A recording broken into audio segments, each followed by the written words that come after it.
دفعہ کا ذکر ہے، ایک غریب لکڑہارا جنگل کے قریب رہتا تھا۔ وہ روز جنگل میں جاتا، لکڑیاں کاٹتا اور اسے شہر میں لے جا کر بیچ دیتا تھا۔ وہ اس سوچ کے ساتھ زمین بھی کھودتا تھا کہ کبھی شاید اس میں سے اسے خزانہ مل جائے اور اس کی زندگی سنور جائے۔ اسی امید کے ساتھ وہ روزانہ اپنے ساتھ جنگل میں بیلچہ اور کلہاڑی بھی لے کر جاتا تھا۔ ایک دن خزانے کی تلاش میں زمین کھودنے لگا۔ اچانک اسے ایک بہت بڑی دیگ نظر آئی۔ وہ اس دیگ کو دیکھ کر بہت خوش ہوا اور دل ہی دل میں سوچنے لگا، لگتا ہے اس دیگ کے اندر کوئی خزانہ چھپا ہوا ہے، جبھی تو اسے کسی نے جنگل میں درخت کے پاس زمین کھود کر دبایا ہوا ہے۔ وہ خوشی خوشی دیگ کی طرف بڑھا تاکہ اس کے اندر ہاتھ ڈال کر خزانے کو دیکھ سکے۔ اس نے جب دیگ میں ہاتھ ڈالا تو اسے پتہ چلا کہ دیگ تو اندر سے بالکل خالی تھی۔ اس نے غصے میں دیگ اٹھا کر درخت کے پیچھے رکھ دی۔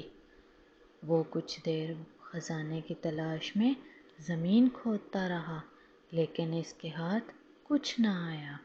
اس نے غصے میں کلہاڑی اٹھا کر درخت کے پاس پھینک دی اور تھک ہار کر درخت کے قریب بیٹھ گیا۔ اچانک اس کی نظر دیگ پر پڑی۔ اس نے دیکھا کہ وہ کلہاڑی اس دیگ میں جا گری تھی اور اب دیگ میں 100 کلہاڑیاں موجود تھیں۔ وہ ان کلہاڑیوں کو دیکھ کر بہت حیران ہوا، ساتھ ہی اسے یہ بھی سمجھ آ گیا کہ یہ دیگ کوئی عام سی دیگ نہیں ہے، بلکہ یہ کوئی جادوئی دیگ ہے۔ جبھی تو اس کی ایک کلہاڑی 100 میں تبدیل ہو گئی۔ وہ خوشی خوشی دیگ اٹھا کر گھر میں لے آیا۔ لکڑہارے نے اس دیگ کو ایک کمرے میں چھپا دیا۔ رات کے وقت اس نے جادوئی دیگ کو دوبارہ آزمانے کے لیے اس میں آم ڈالا۔ تھوڑی دیر بعد اس نے دیکھا دیگ میں 100 آم موجود تھے۔ اب تو اس کا یقین پختہ ہو گیا، یہ واقعی کوئی جادوئی دیگ ہے۔ وہ اس دیگ سے سونے کے سکے وغیرہ نکال کر انہیں بیچتا رہا اور امیر ہو گیا۔ امیر ہونے کے بعد وہ دوسرے غریبوں کی مدد کرتا تھا اور اس کے پاس اگر کوئی غریب شخص آتا تو اسے کبھی خالی ہاتھ نہ لوٹاتا تھا۔ یہی وجہ تھی وہ ملک بھر میں اپنی سخاوت کی وجہ سے مشہور ہو گیا۔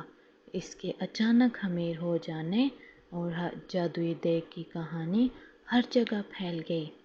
اس ملک کے بادشاہ کے پاس بھی اس جادوئی دیگ کی خبر پہنچی۔ بادشاہ بہت لالچی تھا، اس کے پاس اپنا بہت سارا خزانہ موجود تھا۔ اس کے باوجود اسے مزید خزانے کی ہوس تھی۔ اس نے سوچا یہ دیگ اگر مل جائے تو اس خزانے میں مزید اضافہ ہو جائے گا۔ اس سوچ کے ساتھ بادشاہ نے حکم دیا لکڑہارے اور اس کی دیگ کو محل میں لایا جائے۔ خادم گئے، بادشاہ کے حکم کی تکمیل کی اور لکڑہارے کو دیگ سمیت پکڑ کر محل میں لے آئے۔ لکڑہارے سے بادشاہ نے وہ دیگ لے لی اور اس کا معائنہ کرنے لگا۔ اچانک وہ اپنے قدم نہ سنبھال سکا اور اس کا پاؤں دیگ میں جا گرا۔ اب جادوئی دیگ کی وجہ سے 100 بادشاہ نکل آئے، ایک جیسے 100 بادشاہ میں ایک اصلی بادشاہ تھا، باقی جادوئی تھے۔ وہ سب دیگ کے حصول اور لالچ کی وجہ سے ایک دوسرے سے لڑنے لگے۔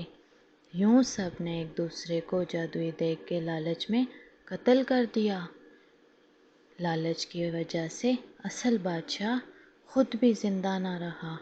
لکڑہارے نے خاموشی سے اپنی جادوئی دیگ اٹھائی اور اسے لے کر اپنے گھر چل دیا۔ پیارے بچوں، لالچ کرنا بہت بری بات ہوتی ہے۔ اگر کسی کے پاس آپ سے زیادہ اچھی چیز موجود ہے تو آپ اس سے حسد نہ کریں، بلکہ جو کچھ آپ کے پاس موجود ہے اس پر اللہ کا شکر ادا کریں۔